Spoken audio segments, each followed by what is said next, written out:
नमस्कार दोस्तों, आप देख रहे हैं दी ओनली पॉजिटिव, केवल सकारात्मक। और मैं हूं सुनील यादव और हमारे खास शो का नाम है सफलता यूं ही नहीं मिलती।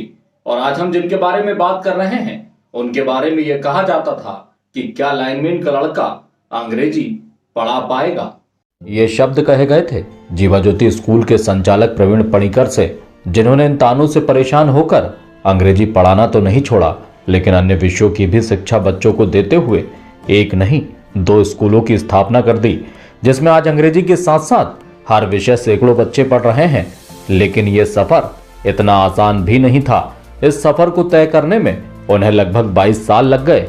इसलिए तो हम कहते हैं कि सफलता यूं ही नहीं मिलती। इसके लिए त्याग, समर्पण और हद से भी ज्यादा परिश्रम करने की आवश्यकता होती है।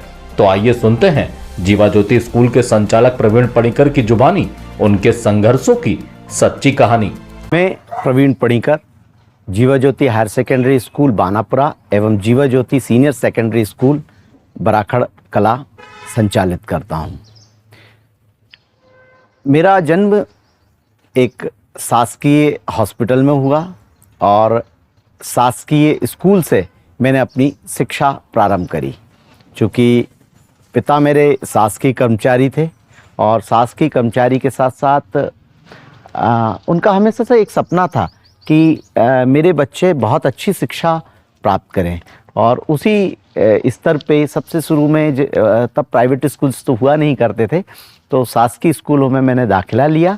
और शासकीय स्कूल में दाखिला लेने के बाद सबसे पहले जो मुझे समस्या आई वो जब मैं क्लास 5th में था।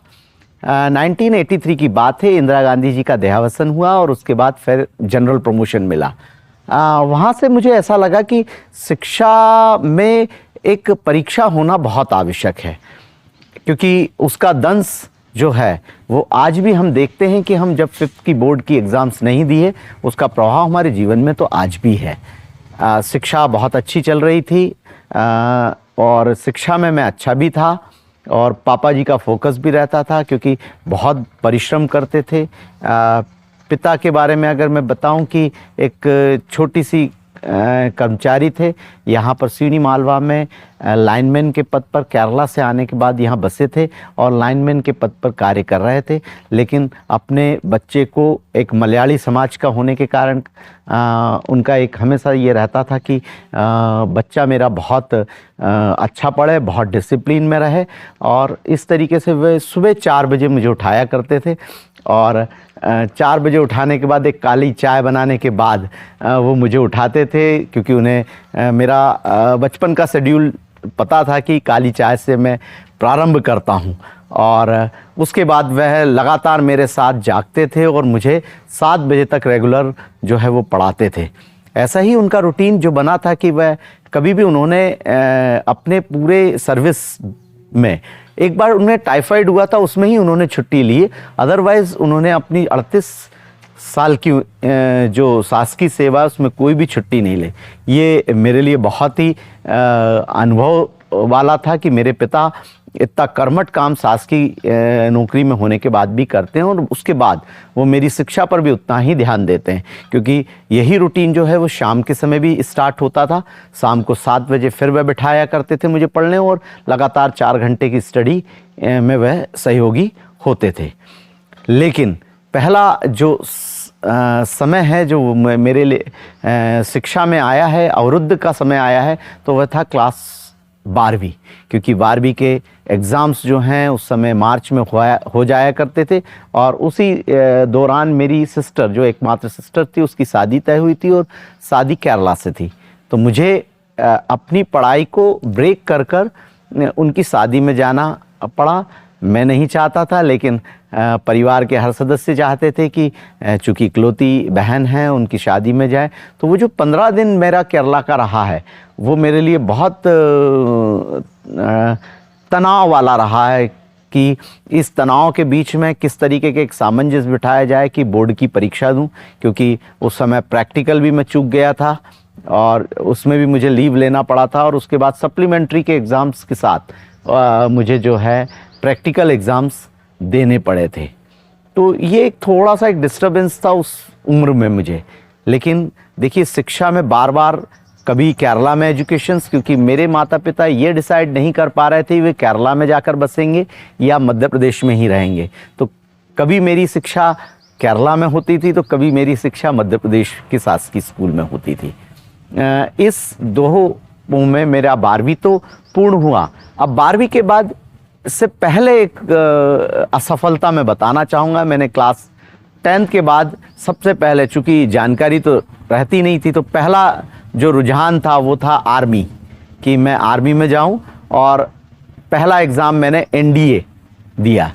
और एनडीए में चूँकि 2 फेस होते थे, पहला फेस होता था रिटन एग्ज़ाम्स और दूसरा होता था फिज़िकल एग्ज़ाम।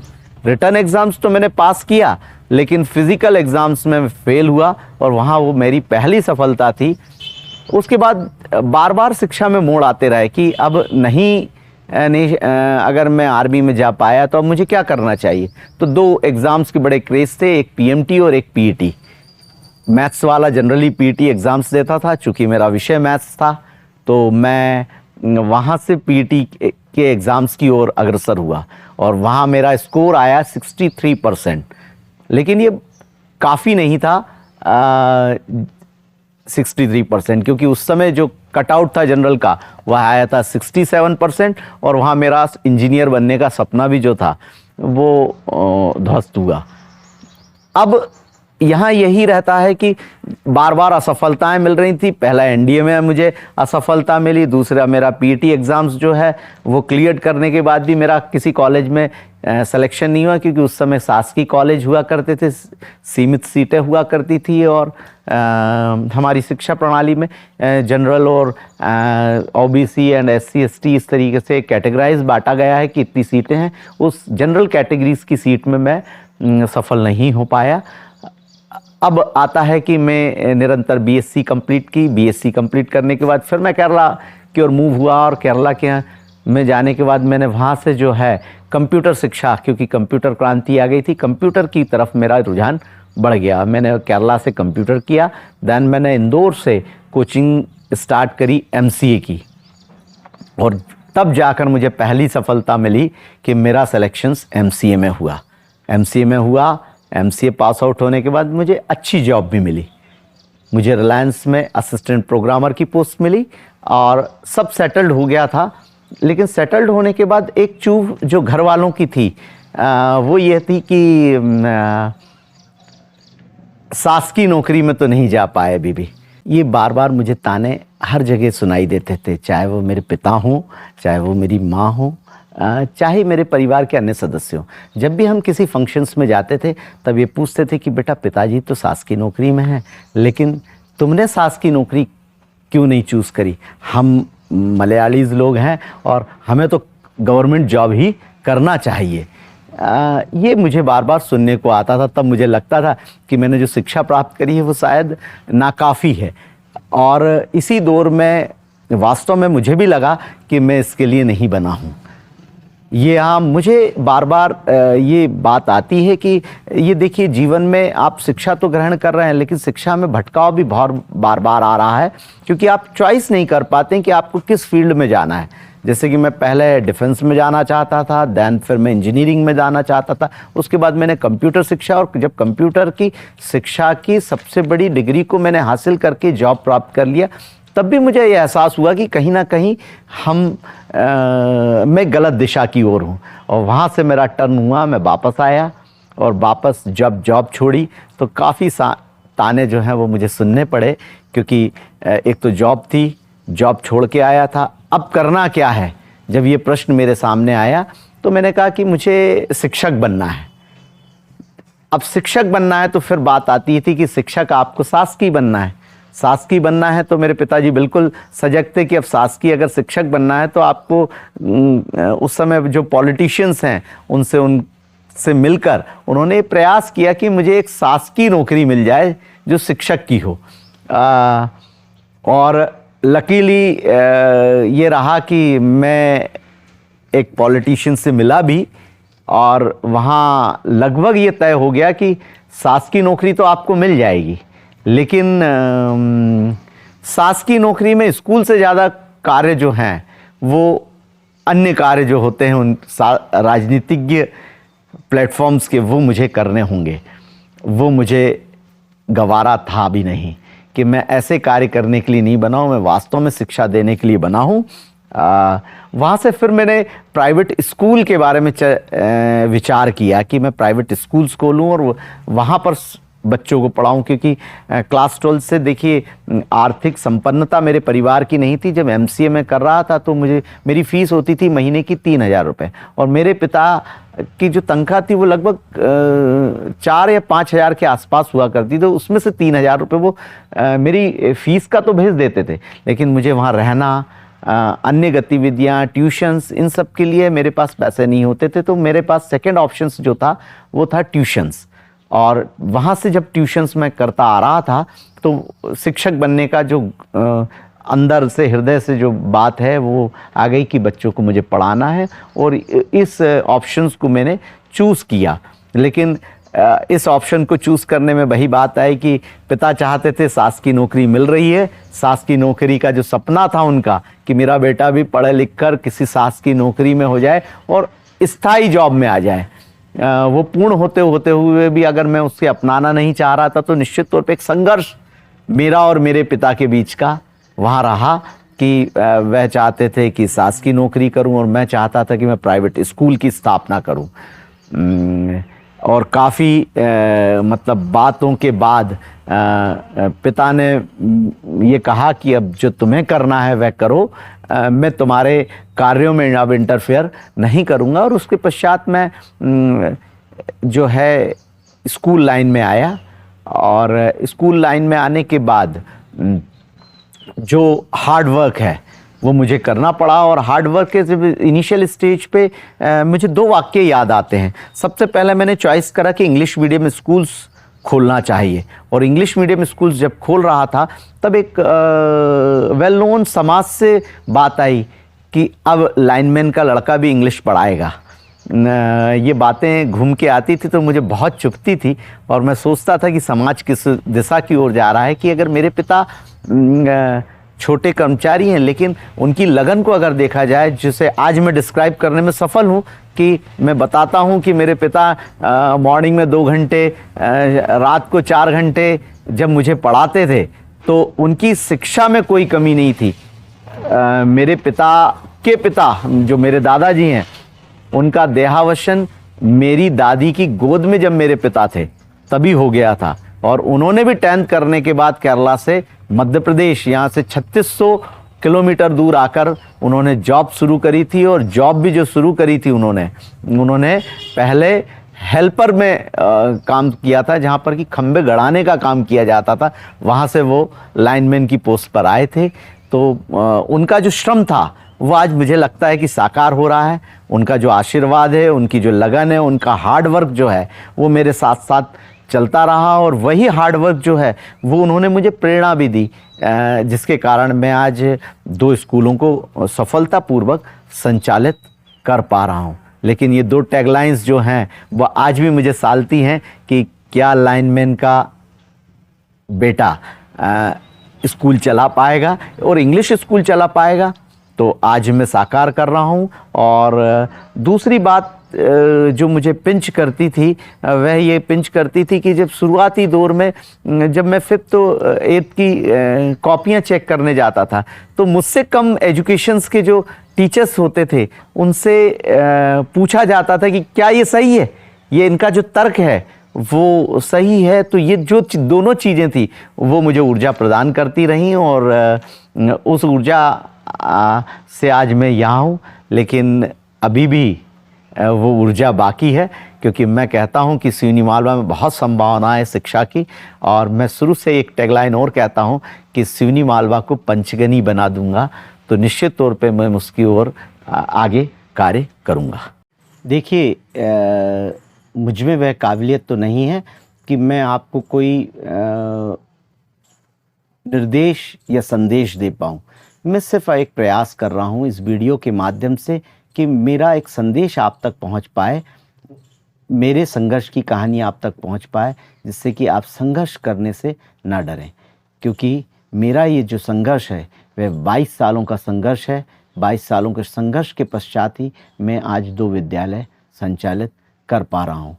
मैं युवा पीढ़ी से कहना चाहता हूँ कि देखिए, सफलता का कोई भी शॉर्टकट नहीं है, शॉर्टकट बिल्कुल भी नहीं है।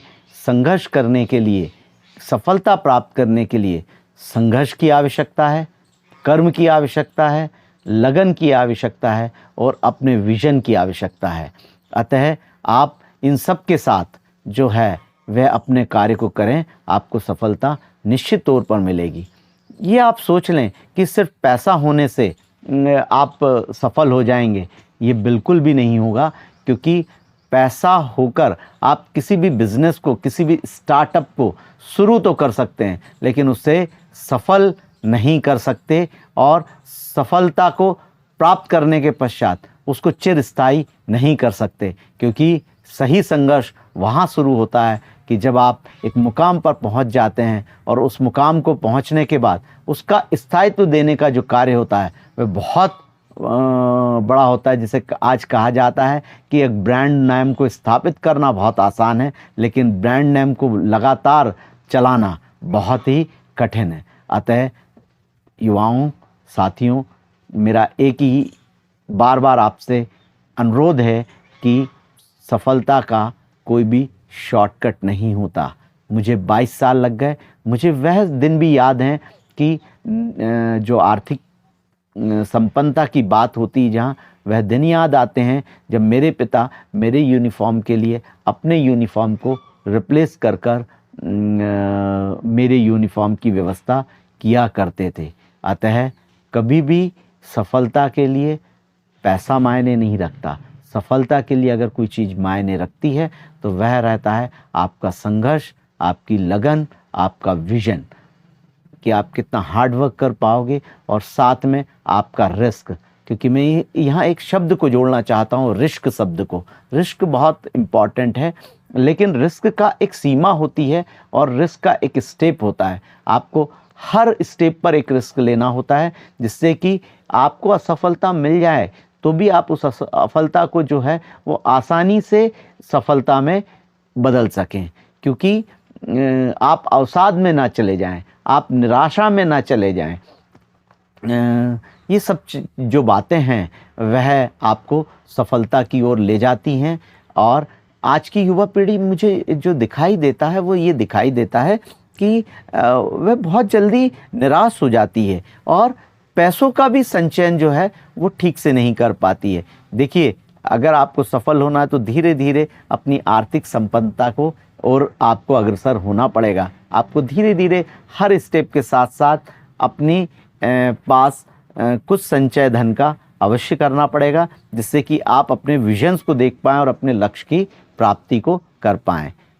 इसलिए मेरे युवा साथियों से मेरा एक ही आह्वान है कि संघर्ष के शॉर्टकट को ना ढूंढें, संघर्ष की कहानी को ढूंढें। जब आप संघर्ष करते हैं और आज जब आप सफलता प्राप्त करते हैं, उसमें समय ज़रूर लगता है, लेकिन वह सफलता स्थायी होती है और आपको अगले मुकाम की ओर, आपको समाज में कार्य करने की ओर अग्रसर करती है।